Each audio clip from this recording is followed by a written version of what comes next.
Assalamualaikum warahmatullahi wabarakatuh. Di video kali ini saya akan membahas lagi seputar aplikasi pinjaman online. Nah, di kesempatan kali ini saya akan membahas tentang daerah-daerah yang rawan kunjungan debt collector lapangan. Nah, di sini buat kalian yang mungkin sekarang gagal bayar di aplikasi-aplikasi pinjaman online legal yang memang sudah memiliki debt collector lapangan, kalian wajib tahu ya tentang hal ini agar kalian tidak bertanya-tanya lagi apakah di daerah kalian itu ada debt collector lapangannya dan apakah kalian akan dikunjungi oleh debt collector lapangan ketika kalian gagal bayar di aplikasi pinjaman online legal tersebut. Nah, di kesempatan kali ini saya akan sedikit share ya daerah-daerah mana saja nih yang memang debt collector lapangannya banyak dan sering mengunjungi nasabah yang gagal bayar. Untuk lebih jelasnya simak video ini sampai habis. Buat kalian yang mungkin sekarang mengalami keterlambatan atau gagal bayar di aplikasi-aplikasi pinjaman online legal yang memang sudah ada debt collector lapangannya dan sering menanyakan apakah di daerah kalian itu akan dikunjungi oleh debt collector lapangan atau tidak. Nah, di kesempatan kali ini saya akan sharing nih kepada kalian daerah-daerah mana saja yang akan dikunjungi atau mungkin banyak debt collector lapangannya. Sudah pasti ya, untuk di daerah-daerah pusat kota itu untuk debt collector lapangannya biasanya ada ya atau mungkin cukup banyak. Nah, untuk di daerah-daerah pusat kota biasanya debt collector dari aplikasi pinjaman online ini tuh banyak tersebar ya, karena memang untuk di daerah pusat kota itu merupakan daerah-daerah yang cukup mudah untuk dijangkau ya. Nah, untuk di daerah-daerah pusat kota yang biasanya didatangi oleh debt collector lapangan itu yang memang di daerah tersebut itu memang tidak terlalu jauh ya dari akses jalan raya. Nah, untuk di daerah-daerah pesisian itu biasanya memang sering banyak kasus yang mana gagal bayar di aplikasi pinjaman online legal itu tidak didatangi oleh debt collector lapangan walaupun si aplikasi tersebut itu sudah memiliki debt collector lapangan yang cukup merata. Nah, biasanya untuk di daerah-daerah pusat kota yang biasanya didatangi oleh debt collector lapangan itu biasanya di daerah-daerah Jabodetabek ya khususnya. Nah, kalau untuk di daerah Jabodetabek sudah pasti untuk debt collector lapangannya itu sudah merata ya, karena biasanya juga dari aplikasi pinjaman online legal yang memang baru pertama kali mempunyai debt collector lapangan, biasanya mereka tuh berada di daerah Jabodetabek dulu ya, belum meluas ke daerah luar Jabodetabek. Jadi tidak heran kalau misalnya di daerah Jabodetabek itu debt collector lapangannya itu sudah cukup merata ya. Namun nih, untuk di daerah-daerah luar Jabodetabek juga sebenarnya banyak nih debt collector lapangan yang tersebar ya, khususnya buat aplikasi pinjaman online legal yang memang debt collector lapangannya itu sudah merata di seluruh wilayah.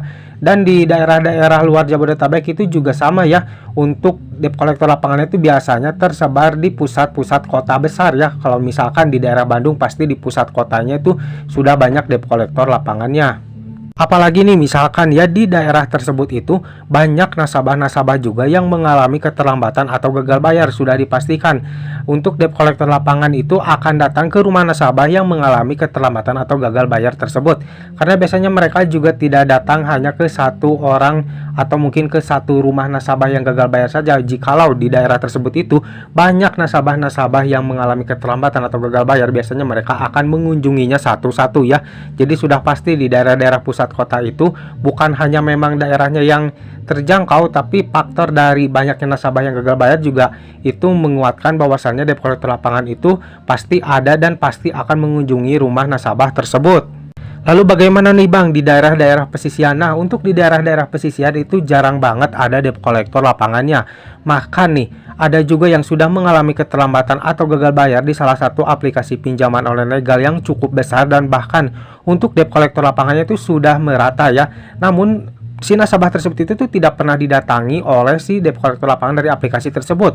Walaupun nih untuk keterlambatan si nasabah tersebut itu bisa dibilang cukup besar ya, karena nominalnya itu di atas 2 juta. Bahkan untuk waktu keterlambatannya itu juga sudah cukup lama ya, sudah memasuki 1 tahun bahkan lebih ya kalau dihitung dari sampai sekarang. Namun sampai sekarang nih si nasabah tersebut itu belum pernah didatangi oleh debt collector lapangan dari aplikasi tersebut. Lalu bagaimana ini dengan teroran atau mungkin penagihan dan juga ancaman-ancaman dari DC online ya?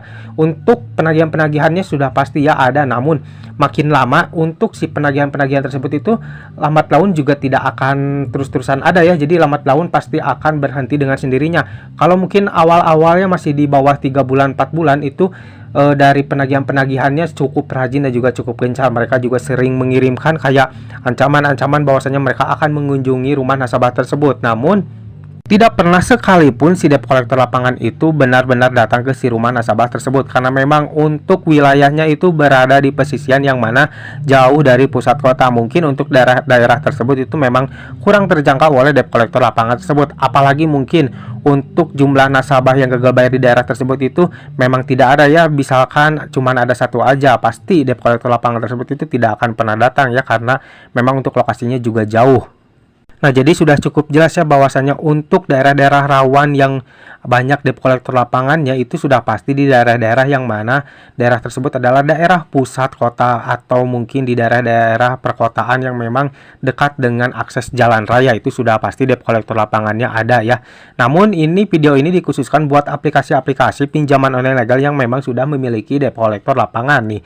Kalian juga bisa cek di video saya yang sebelumnya, saya pernah update atau sering update nih daftar aplikasi pinjaman online legal yang sudah memiliki debt collector lapangan dan juga belum memiliki debt collector lapangan. Pasti kalian juga pernah menonton ya. Bagi kalian yang belum menonton, kalian bisa scroll cek channel saya, ada di sana video-video updateannya. Namun buat kalian yang mungkin sekarang gagal bayar di aplikasi pinjaman online legal yang memang sudah memiliki debt collector lapangan, kalian tidak perlu takut, kalian juga tidak perlu panik ya dengan informasi ini. Ini hanya sekedar informasi saja buat kalian yang mungkin sering menanyakan tentang keberadaan debt collector lapangan di lokasi rumah kalian ya. Jadi di sini agar kalian itu tidak kaget mungkin nanti kalian akan dikunjungi oleh debt collector lapangan ya, karena sebenarnya tidak perlu ada yang ditakuti dengan kunjungan debt collector lapangan ya, kalau kalian itu tahu dan paham cara menghadapinya. Jadi kalian hadapi saja ketika ada debt collector lapangan yang datang ke rumah. Kalau kalian memang tidak sanggup membayar, kalian berterus terang saja, jangan pernah memaksakan. Kalian berbicara apa adanya kepada mereka dan ceritakan kendala-kendala apa yang menyebabkan kalian itu mengalami keterlambatan dan gagal bayar di aplikasi pinjaman online legal tersebut ya. Kalian jangan pernah kabur-kaburan ketika dikunjungi oleh debt collector lapangan, karena itu hanya akan menambah masalah ya, tidak akan menyelesaikan masalah. Karena jika kalian kabur-kaburan, tentunya di kemudian hari si debt collector lapangan tersebut itu pasti akan datang lagi ke rumah kalian. Jadi alangkah baiknya kalian hadapi saja ketika ada debt collector lapangan yang datang ke rumah kalian. Kalian berbicara apa adanya, kalian berterus terang, dan kalian jujur aja kalau memang kalian itu belum siap untuk membayarnya. Jangan pernah menjanjikan tanggal pembayaran kepada mereka. Jangan juga menjanjikan atau mungkin kalian akan menjual barang-barang kalian untuk membayar tagihan kepada si debt collector lapangan tersebut ya. Jangan sampai melakukan hal seperti itu.